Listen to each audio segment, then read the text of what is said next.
Boshlardik bo'lmasa. Diqqat bilan eshitamiz. Mavzu nihoyatda qiziq. Umuman olganda parazit chuvalchanglar.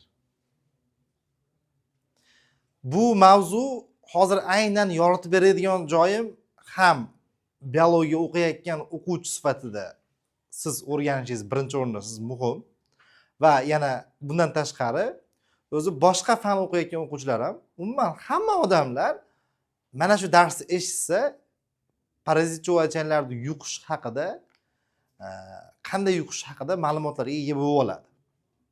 Nihoyatda qiziq mavzu. Videoda oxirigacha kuzatinglar. Videoda ko'rayotganlar ham. Oxirida O'zbekistonda eng ko'p uchraydigan parazit va uni qanday yuqish haqida tushuntirib beraman. Va qanday ehtiyot bo'lishlik haqida ham. Oxirida faqat. Qayerdadir. Boshladik. Birinchisi o'zi parazit chuvalchanglarni yuqishini tushunish uchun o'zi avvalambor aynan odamga bog'liqlarini tushuntiraman bu yerda. Hammaga qiziq bu. Odamda ovqat hazm qilish organlari ketma-ketligini bilish kerak. Demak, hamma nima deydi? Hazm qiladigan mahsulotlar og'iz bo'shlig'i orqali kiradi. Demak, mana og'iz bo'shlig'i, halqum, qizilo'ngach, sekin tushadi oshqozon, ichak, ha? Bu yerda ichakda bunaqa bo'lmaydi ko'rinishi, faqatgina sxematishni ko'rinyapti. Mana ketdi og'iz, halqum, qizilo'ngach, oshqozon, ichak ketadi. Tushunarligi? Bo'ldi. Shuni bilishingiz kerak. Endi bundan tashqari yana mana bu yerda jigar bor. O'ng qovurg'alar yoyi ostida joylashgan. Jigardan demak o't suyuqligi ishlab chiqariladi, o't qopiga qo'yiladi. O't qopidan keyin u ham o't suyuqligi qayerga qo'yiladi ekan? Ichakka. Aynan shu ichak nomi 12 ichak, 12 ichakka qo'yiladi. Bu ham kerak. Hozir buni tushuntiraman nima uchun kerakligini. Demak, birinchisi odam askaridasi. Odam askaridasi to'garak chuvalchanglariga kiradi. To'garak degani o'zi manaqa uzunlik ipsimon, lekin buni mana ko'ndalang kesimi to'garak, ya'ni yumaloq demoqchi. Yumaloq shaklda bo'lganligi uchun to'garak chuvalchanglar deyiladi. Ya'ni yumaloq chuvalchanglar desiz ham bo'laveradi. To'garak chuvalchanglar barcha joyda bor. Sho'r suvda ham, chuchuk suvda ham, tuproqda ham, odamda ham, hayvonda ham, o'simlikda ham parazitlik qiladi. Xususan aynan odamda uchrashi mumkin bo'lgan to'garak chuvalchanglarga mansub hayvon, ya'ni odam askaridasi haqida gaplashamiz. Odam askaridasi ayrim jinsli, ya'ni bir jinsli degan. Erkagi alohida, urg'ochisi alohida. Mana bu erkagi, qarang, erkagi kichikroq bo'ladi. Erkagi kichikroq bo'ladi. 15-25 sm keladi. Urg'ochisi bo'lsa kattaroq bo'ladi. 20-40 sm keladi. Va yana erkagini urg'ochisidan farqi birinchisi kichikligida ekan, ikkinchisi bo'lsa dumi ilmoq qo'shish qayrilgan bo'ladi. Bu odam askaridasi odamning ingichka ichagida simga o'xshab taqalib hayot kechiradi.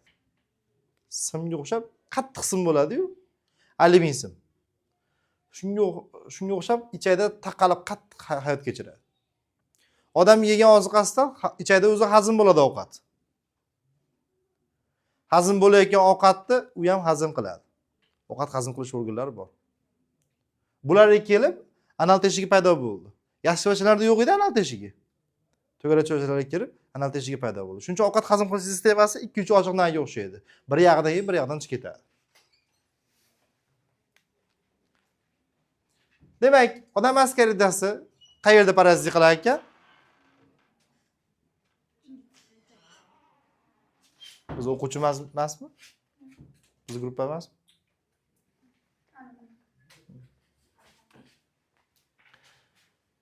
Odamning ingichka ichakda parazitlik qiladi. Endi bu odam askaridasi qorni to'ydi, ma'lum bir davrga yetgan, ko'payish davriga yetib keldi. Tuxum qo'yadi.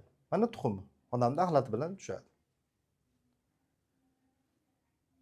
Sabzavotlar. Sabzavotlar masalan aynan sabzavotlar bilan birga tuxum birga ketadigan bo'lsa, yaxshi yuvilmasdan.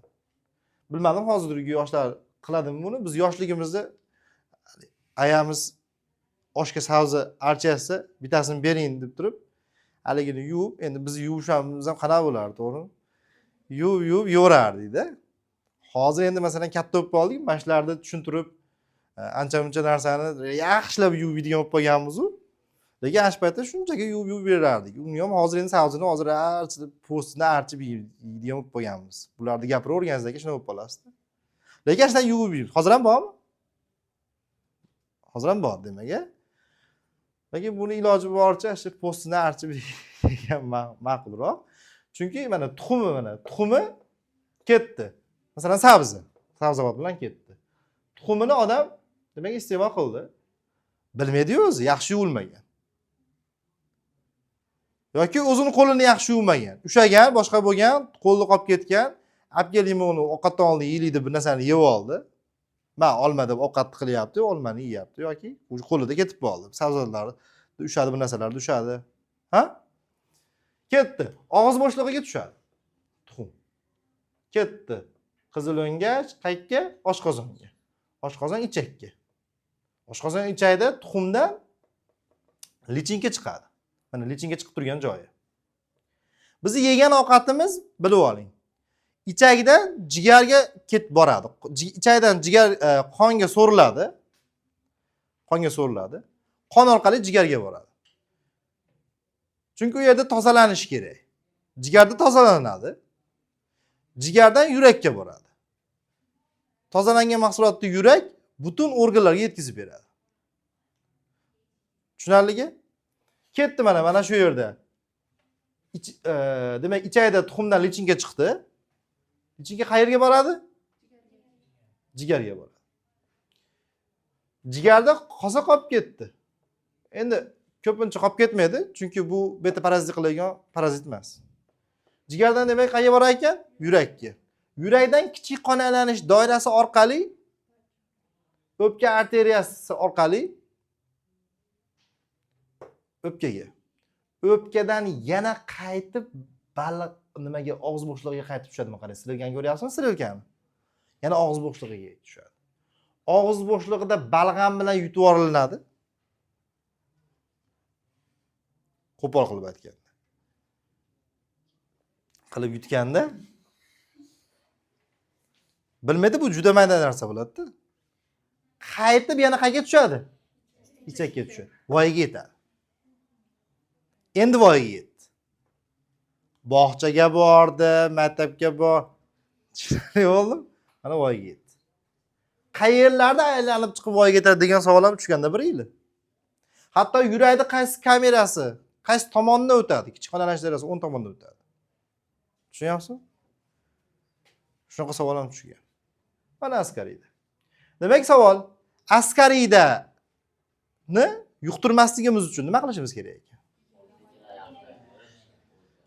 Demak, daladan yig'ib keltirilgan, mana bozordan olamiz, to'g'rimi? Sabzi bor.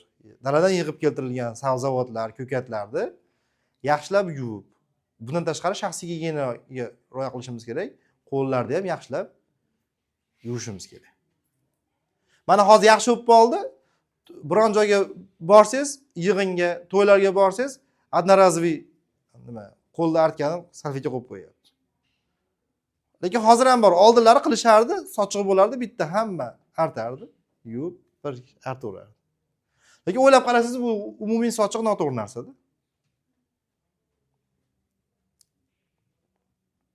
Askarida kimga tushunarli? Bu yerda yozmadim, bir yo'la aytib qo'yaman. Bolalar gijjasi ham bor. Bolalar gijjasi ham to'garak chuvachalarga kiradi. Ko'p uchraydi bu ham. Yosh bolalarda shaxsiy gigiyenaga rioya qilmasligi tufayli, yosh bolalarda 5-10 mm keladi. To'garak chuvachalarga kiradi. Bu ham demak nima bo'ladi? Ayrim jinsiy bo'ladi. Faqat bilan eshitamiz. Bolalar gijjasi odamning ingichka ichagida, yog'on ichagida parazitlik qiladi. Ayniqsa yog'on ichagida. Urg'otsa urg'langandan so'ng orqa chiqaruv teshigi atrofida yashay boshlaydi. Kechqurun shu orqa chiqaruv teshigi atrofiga tuxum qo'yadi. tuxum qo'yganda qichishi bo'ladi. Bolani iflos qo'ruv orqali yana o'ziga yuqadi. Bolani o'ziga yuqyapti, bundan tashqari yaqinlariga ham yuqishi mumkin. Nimasi orqali? Kiyimi, bolani ushlaganda kiyim orqali yuqishi mumkin, bolani sochiq orqali yuqishi mumkin. Ya'ni bola ishlatadigan narsalar orqali yuqishi mumkin. 5-10 mm keladigan, demak, bolalar gijjasi. Keyingisi. Bu to'garak chuvalchanglar tipini, demak, ikkita hayvoni odamlarda eng ko'p uchraydi. Birinchisi odam askaridasi, ikkinchisi bolalar gijjasi. Endi bitta narsani bilib qo'ying. Bu odam askarida faqat odamda emas. Hayvon, boshqa odamni mana qoramol, o'txo'r hayvonlar, yirtqich hayvonlar, bo'ri, it, yoki qo'y, yana kim? Mol, boshqa hayvonlarda ovqat hazm qilish sistemasi bir xil. Itni olaylik, men hayotimda ko'rganini aytib beraman. Bir yili men ham it boqishga qiziqib, it o'rgatmoqchi bo'ldim. Asakada Adirni tepasidan nemetskiy ovcharkani kuchugini sotib oldim. $50 ga. Bu paytda $50 katta pul edi, hozirgiga o'xshab. Keyin haligini boqdim. Boqqandan keyin 2-3 oy o'tgandan keyin hali ancha o'tdi, endi 2-3 oy o'tdi, juda katta bo'lib qoldi, boshqa bo'ldi. Itni ichi keldi xullas gap. Shunda oq xuddi kitobda aytmani, men nazariy jihatdan bilaman, ko'rmaganman-ku askariydan tirigini. Haligi itni ichiga kelganda xuddi shunaqa simga o'xshagan 25-30 santimetrlik shu askariyda tushdi-da, bildim-da, ko'rganman-ku, masalan, rasmda ko'rganman-ku, oq bo'ladi, simga o'xshab qattiq turibdi, nimadir? Ikki tushdi. Keyin haligi itni keyin birovga berib yubordim. Aytib qo'ydim, faqat kasallikni aytib berdik-ku, to'g'ri? $50 ga bo'lsa. Sababini aytaymi? Chunki askariyda bir kecha kunduzi 240 mingta tuxum qo'yadi. Hali itni ushlaymiz baribir, to'g'ri? Erkalatamiz, o'rgatasiz bu narsalarni. O'zi o'rgatish uchun olganman-da. Ana shu bu it boqmay qo'yganman. Hozir yana it boqmay qo'yasiz, aytaman. It boqganlar bormi o'zi? Hozir aytmaydi, hali. Hali o'zimga aytarsiz. Xo'p, davom etamiz. Keyingisi, jigar qurti. Jigar qurti, mana bu qizil strelkaga qaramay, mana shu yerdan bu yoqqa jigar qurti haqida. Faqat bu strelka boshqa narsaniki. Jigar qurtini endi bu yerda qarang. Odam askaridasining asosiy xo'jayini ham oraliq xo'jayini ham. Umuman asosiy oraliq xo'jayin ajratilmaydi, bitta xo'jayin. U ham bo'lsa kim ekan? Odam. Yoki bitta xo'jayin, u ham bo'lsa hayvon, qanaqadir hayvon. Masalan, itda bo'lishi mumkin ekan. Itni silasangiz, tuxumi sizga o'tib qolishi mumkin ekan. Gigiyenaga rioya qilmaganligingiz tufayli. Endi kim edi? Jigar qurti. Jigar qurtini asosiy va oraliq xo'jayini bor. Asosiy xo'jayini o'txo'r hayvonlar. Qoramol bo'lishi mumkin, qo'y bo'lishi mumkin. Ko'pincha qoramollar misol keltiriladi. Qoramolni demak, mana odamda ovqat hazm qilish sistemasi bilan bir xil, shundan tushuntirib ketaveray. Jigar qurtining uzunligi 3-4 sm keladi. Mana ko'rinishi. Tanasi kutikula bilan qoplangan pishiq qobiq bu. Pishiq qobiq. Mana og'iz so'rg'ichi bor. Mana og'iz bor, mana shu og'iz so'rg'ichi ham. Og'iz qisqa halqum 2 shoxli ichak.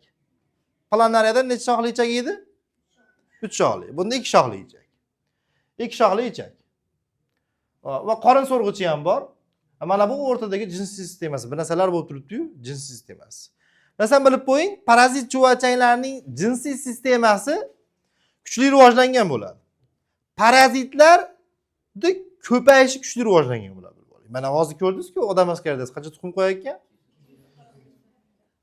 Ko'payishga bog'liq jarayon kuchli rivojlangan bo'ladi parazitlarda. Xo'p, endi mana shuni tasavvur qilaylik. Qoramolda jigar. Jigar va o't yo'llarida jigar qurti parazit qilyapti. 3-4 santimetrlik jigar qurti. Jigar qurti o't suyg'uligi va qon bilan oziqlanadi. Chunki bu yerda o't suyg'uligi bilan qon bor-da. Xo'p, jigar qurtining qoni to'ydi, endi ko'payishga kirishadi. tuxum qo'yadi. Tuxumi qayerga tushadi? O't qopiga yoki o't yo'liga tushadi. O't yo'li orqali qayerga borar ekan? Ichakka.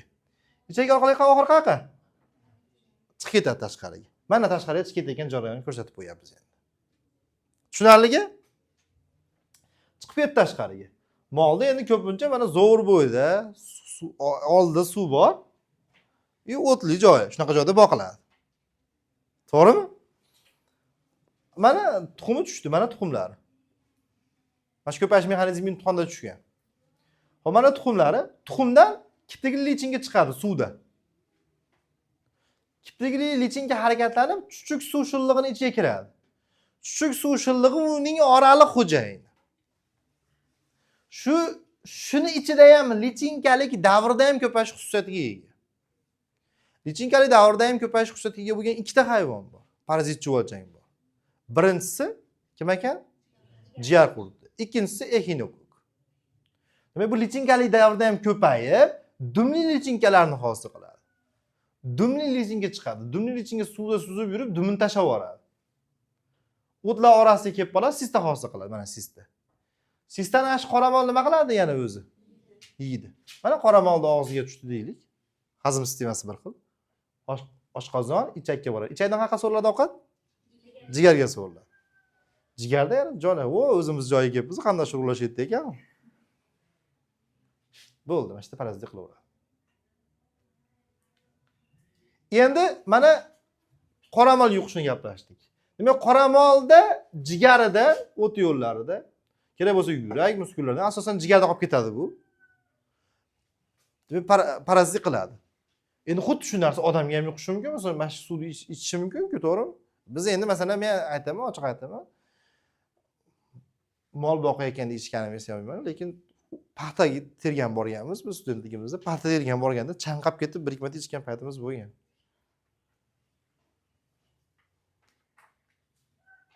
Demak, ko'lmak suvni ichsa yuqishi mumkin ekan? Odamga yuqishi mumkin ekan. Demak, bu ham zararli. Odam va mana bu qoramol jigar qurtining qanaqa xo'jayin ekan? Asosiy xo'jayin.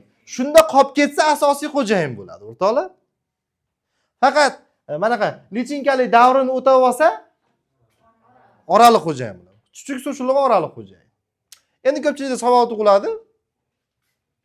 Odamga jigar qurti jigaringiz yuqadimi degan savolni berishadi. Jigar qurti yuqmaydi, boshqalar yuqadi. Masalan, odam qoramolda jigarini yeyapti, qoramolda jigarida jigar qurti bor. Aytdim-ku, o'zi 3-4 sm ko'rasiz uni, to'g'rimi? To'g'rimi? Mana ekan deb olib tashlamaysiz, to'g'rimi? Bir yo'li jigar bilan yemaysiz. Qo'lda mana shu gaplarni eshitgandan keyin albatta qo'lingizni 4-5 marta sovullab olasiz. Biz bundan keyin shunaqa qilsanglar kerak. Xo'p. Bu tushunarli bo'ldimi? Domla unda jigarida tuxumi bo'lishi mumkin-ku, tuxumini ko'rmay qolishingiz mumkin deyishingiz mumkin. Masalan, jigarda yaxshi o'raganlar bo'ladi-ku, to'g'rimi? Masalan, birarda men ham suyib yeyman, birarda emas, birarda yeymizda. U tuxumi bo'lsa, tuxumidan mana kipirlichinga chiqadi ekan suvda. Ha, bo'pti, u bizga yuqish, bizni organizmimizni ko'payish uchun avval u dumli lichinga hosil qilish kerak. Dumli lichinga hosil qilish uchun kim ichiga kirish kerak? Biz ichimizda shilliq yo'q-ku, to'g'rimi? Shuning uchun oraliq xo'jayinning ichida hayotidan demak asosiy davrni o'tab olish kerak. Endi bunga taqqosa bo'lmaydi-yu, repetitorga borib keyin institutga kiradi-da. Tushunarli? Demak, jigar qurti qanday yuqadigan odamga? Ko'lmak suvni ichsa yuqadi. To'g'rimi? Yoki gigiyenaga rioya qilmasa, bunda shu ko'lmak suvlarda ushab kelgan odam bilan so'rashar, boshqa bo'lar. Demak, bu ham gigiyenaga. Lekin go'shtdan emas. Tushundingizmi? Yana ham endi eng ikkita qizig'i qoldi. Eshitib turing, oxirgisi nihoyatda qiziq. Xo'p. Qoramol tasmasimon chuvalchang. Endi asosiy xo'jayin bu qoramol tasmasimon chuvalchangni bitta chizmaganman. Odamni ichagida demak 8-10 metr ichida bo'ladi, men chizib qo'yapman. 8-10 metr. Ha, to'g'ri eshityapsiz. 8-10 metr bo'lgan chuvalchang. Tasavvur qilyapsizmi? Uni tanasining 3 ta qismi bor. Boshi bor. Boshida 4 ta so'rg'uchi bor, mana. Bosh ko'rinib turibdi, mana so'rg'uchi. Ko'zga o'xshayapti-yu, shu so'rg'uchi. Mana 2 ta so'rg'uchi, ikkitasi doskaning orqa tomonida. Demak, boshi bor ekan, so'rg'uchi bor ekan u yerda, bo'yni bor va bo'g'imlari bor. Mana har bitta bo'g'im mana, bitta bo'g'imi. Har bitta bo'g'imida ikkita tuxumdon, bitta bojadon, mana nuqtalar, ko'plab urug'donlar joylashgan. Tuxumdoni ham, urug'doni ham har bitta bo'g'imida bor va bitta organizmda bor. Bunday organizmni biz nima deymiz? Germafrodit deymiz, to'g'ri aytdingiz. Tushunarligi? Germafrodit deymiz. Tuxumlarga to'lgan oxirgi bo'g'imi, mingta bo'g'im bor buni. Oxirgi bo'g'imi odamning ichagida deyapmiz bu parazitni. Odamning axlati bilan tushadi. Axlati bilan tushdi. Ash axlatni bu qarab turing. Mana. Ketdi silga. Kim edi? Qoramol edi. O'tlar orasida ketdi-da endi, to'g'rimi? Endi bu axlat bilan tushgandan keyin, demak, mana tuxumi. Tuxum 2 ilmoqli bo'ladi. Tuxumini o'tlar bilan yegandan keyin qoramolni ovqat hazm qilish istamasa ham manaqa-yu. Oshqozon ichakka tushadi. Nima tushdi? Tuxum tushdi. Tuxumdan nima chiqadi? Mana lichinka chiqadi.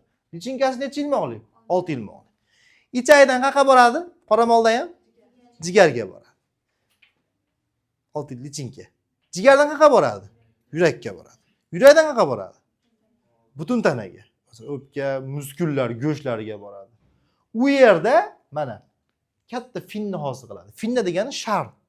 Shu findan ichida suyuqlik bor, suyuqlik ichida mana lichinkalar bor, mana bijlab yotibdi.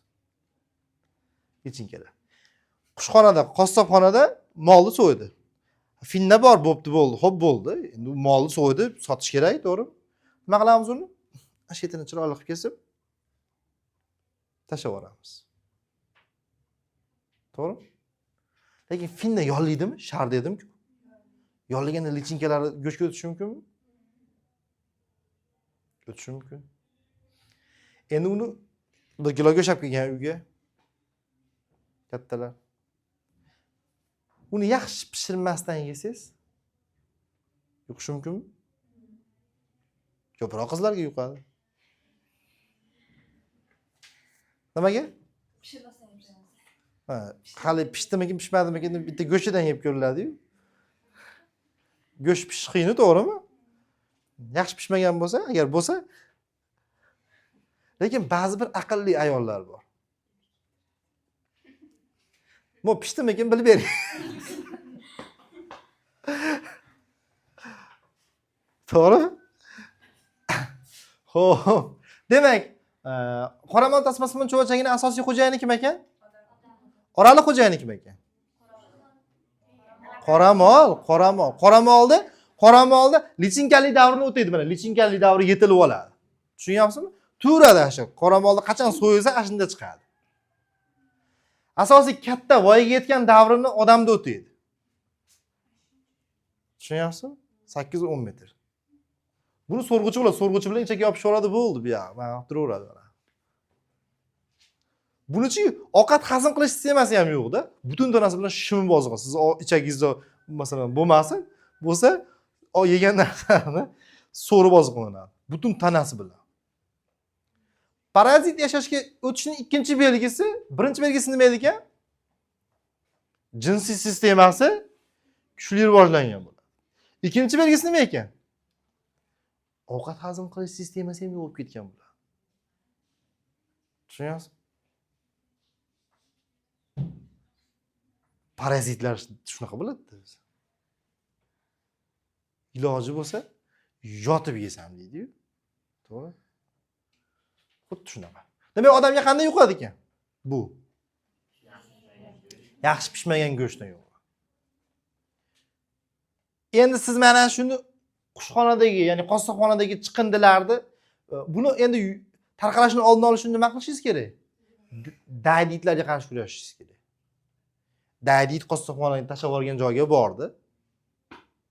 To'g'rimi? Ketdi, olib kelib nima qilsa? Tarqaydimi? Bobikni silasizmi? Lekin dayditlardan asosiy bu yoqda tushuntiramiz hozir. Ehinokok. Va men aytgan narsa shu edi. O'zbekistonda eng ko'p uchraydigan ehinokok bo'ladi. Lekin bu haqida kitobda yoritmagan. O'zi aslida biz kitoblarda shunaqa narsalarni ko'proq yoritish kerak. Ya'ni o'zi asosiy amaliy jihatdan ahamiyati bor mavzular yoritish kerak. Biz institut o'qiganimizda xirurgiya bo'limiga qachon borsak, orada ko'rardim, men ehinokok bilan operatsiya bo'layotganlar. Ehinokokkoz deydi buni. O'z bo'lsa kasallik bo'ladi-da. Tushunarligi?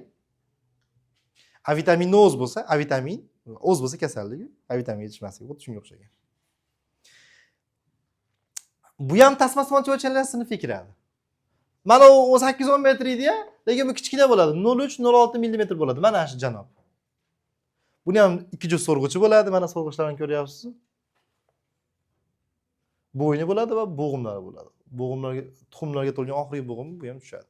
Xo'p, xo'jayinlar haqida gaplashaylik. Asosiy xo'jayini it va boshqa yirtqich hayvonlar, masalan, bo'ri. Asosiy xo'jayin degani nima degani? Mana it. Bobik. Asosiy xo'jayinida. Demak, bu parazitlik qiladi. So'rg'ichlari bilan itni ichagiga yopishib oladi. It yeyapti, qoni to'yapti, bu ham qoni to'yapti, nima qiladi endi? Ko'payadi. Tuxumlarni nima qiladi endi? It axlati bilan tushadi. Tuxumi it hamma joyda yuradi, to'g'rimi? Uyingizda ko'kat sepib qo'ygan bo'lsangiz, ko'kat ustida yurmaydimi? Yuradi. Qayerdan bilasiz, kechqurun yuradi-yu. Molni hashaylar orasida yurmaydimi? Qo'yda hashaylar orasida yurmaydimi? O'txo'r orali xo'jayini odam va o'txo'r hayvonlar. Endi qanday yuqadi? Xo'p, mana hashaylar orasida turibdi. Tuxumi. Shu hashaydi. Qo'y yesa, qo'yga o'tdimi? Qo'yda ham ovqat hazm qilish emas shunaqa. Demak, ichakka tushadi, ichakdan qayerga? Jigarga. Jigardan yurakka, yurakdan o'pkaga. Ash jigardami, yurakdami, o'pkadami qayerda bo'lsa, mana shu finni hosil qiladi. Mana ichida finni hosil qiladi. Finni degani sharga o'xshagan narsa ekan. Ichi suyuqli bo'ladi, ichida nima bo'ladi? Lichinkalar bo'ladi. Bo'ldi, qo'yda qolib ketdi. Molda qolib ketdi. Ash qo'yni so'ysangiz nima bo'ladi endi? Finda bo'lsa, finda yollasa nima bo'ladi? Lichinkalar tarqaydimi? Mayli, bu odamga bu usul bilan yuqmaydi lekin uncha. Hozir aytaman. Lekin baribir qo'y kasal. Odamga qarang. Odam o't yemaydi-yu, bu yerda o't yemaydi-yu. Lekin ko'kat yeyishi mumkinmi? Ko'kat bo'lsa ko'kat yeyishi mumkin-ku. Demak, ko'katlarni yaxshi yuvish kerak ekan. Tushundinglar? Bundan ham eng ashaddiyroq joyi odamga qanday yuqadi deydigan bo'lsangiz, hali itingiz o'zi axlat qilgan bo'lsa, ashyalarga bir yumalaydimi? Yumalaydi, to'g'rimi? Bir narsalar qiladi, o'ynaydi, yotadi, yumalaydi. Boshlarida, maytlarda bo'lishi mumkinmi shu narsalar? Tuxumlari bo'lishi mumkinmi? Keyin kichigi chiroyli-ku, qarang-da. Boshini silayapsizmi buni? Bobik deb. Silaganda ketdi, xo'p, esdan chiqib qoldi, olmayigiz kelib qoldi. Ketdimi o'sha sizga? Ichakka tushdi. Ichakdan qaqa? Jigarga tuxum. Ko'pincha odamlarda men jigarda ko'rganman operatsiyada. Jigarda finni hosil qiladi. Eng yomon joyini aytaymi? Operatsiya bo'ladi-yu, finni yetilib qoladi-da, endi oson emas. Operatsiya bo'layotgan paytda finni yolib ketish mumkin. Nima bo'ladi endi? Yana qolib ketadi. Toza bo'ladi operatsiya. Doktorlar juda nihoyatda puxta. Lekin agar bitta lichinka qolib ketsa ham yana finni hosil bo'ladi. 2-3 yildan keyin assalomu alaykum aka, hali tanidingizmi? Tanishib ketdik-ku deb yana operatsiya qildirgan keladi. Bor narsani aytyapman men. Bir marta emas, ko'p. Mana shu Markaziy Osiyo, nafaqat O'zbekiston, Qirg'iziston, Qozog'iston, Tojikiston shu davlatlarda bo'ladi hammasida.